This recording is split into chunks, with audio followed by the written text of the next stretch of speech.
is a fairly common lower leg injury that seems to be exclusive to running. That injury is called lower leg chronic exertional compartment syndrome, and the main symptoms of this condition is mainly pain in the form of deep throbbing or cramping pain that radiates throughout the lower leg when you run, but the pain completely subsides as soon as you stop running. The injury can be quite serious in that there are many cases of runners who suffer this condition get surgery to relieve the pain and the pressure buildup in the lower leg. Note that lower leg chronic exertional compartment syndrome should not be confused with shin splints because the symptoms and the underlying physiological and physical damage differs between the two conditions. The key differences in pain is that shin splints produce tension and stiff pain that's localized to either on the front of the shin, which is known as anterior shin splints,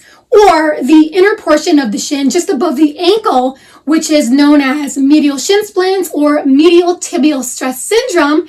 And usually with both forms of shin splints, the pain often dampens the more you run, whereas with lower leg chronic exertional compartment syndrome, the pain is always present throughout the lower leg when you run and tends to get worse with the more you run. But as soon as you stop running, the pain goes away. In looking at further at lower leg chronic exertional compartment syndrome, what causes the condition in runners? Now, the primary evidence, which is all linked down below this video in the description box, the primary evidence strongly points to foot strike pattern as having big implications for the condition, whereby running with a heel strike may be the biggest risk factor for causing the condition because heel strike running was found to produce nearly all the forms of impact force variables linked to increasing intramuscular lower leg pressure to pain-inducing levels.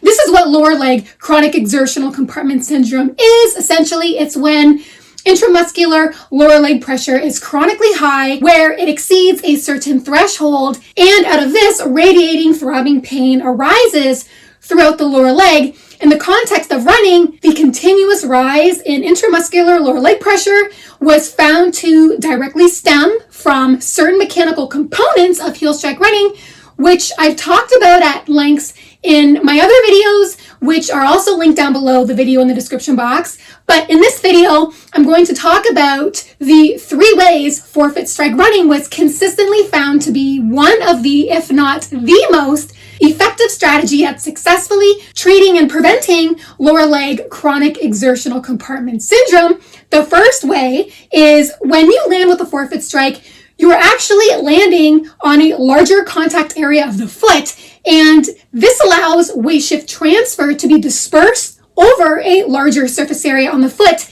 In this way, there really is no point throughout the foot that gets overloaded with impact, and as a result, the foot may also be more effective at holding more firm and steady because it may be less likely to be forcibly pushed into extreme positions during the stance phase of running in efforts to diffuse any localized impact overloads on the foot and minimize impact on the lower leg. So it's the idea that landing with the forefoot strike during running automatically provides more surface to spread impact over, which may also help prevent abnormal foot postures from taking hold, which also means the foot might grapple less with the ground in forefoot running. These specific attributes of forefoot strike running really correspond well to potentially having a strong positive effect of reducing impact and mechanical strain on the lower leg, thereby helping prevent lower leg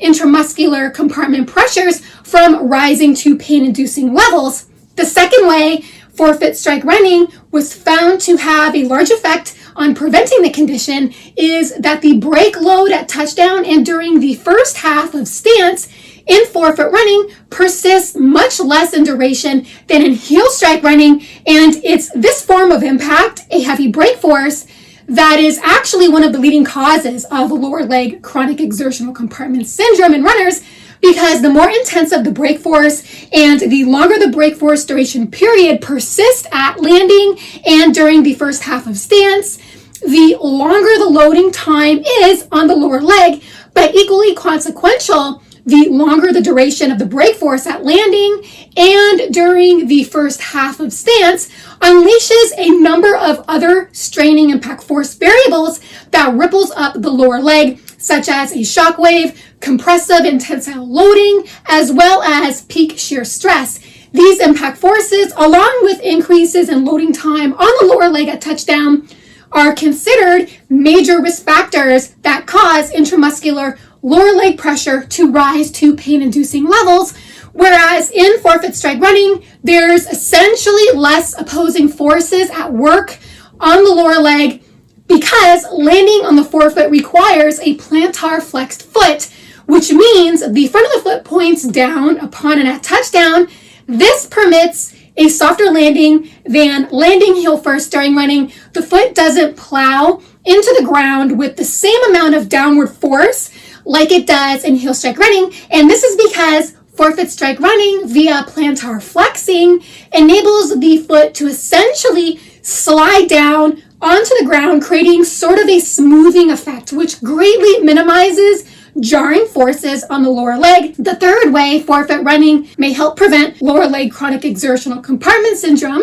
is that when you land with the forefoot strike, it naturally engages a much less extended leg at touchdown because it causes the need to flex or bend more at touchdown. This directly cuts down on the amount of time spent braking because the foot is brought into line more quickly to land closer to the knee and hip. This positional arrangement at touchdown was found to play a dominant role in preventing intramuscular lower leg pressure from exceeding normal because loading time on the lower leg is greatly reduced. It's for all these reasons that if you do your own research on preventing and treating running-related chronic exertional compartment syndrome, you will find that the new prevailing view on the leading way of treating and preventing the condition involves making the mechanical adjustments that directly reduces brake force duration time, and much of the research shows that it's forefoot striking during running that consistently correlates best with doing just that.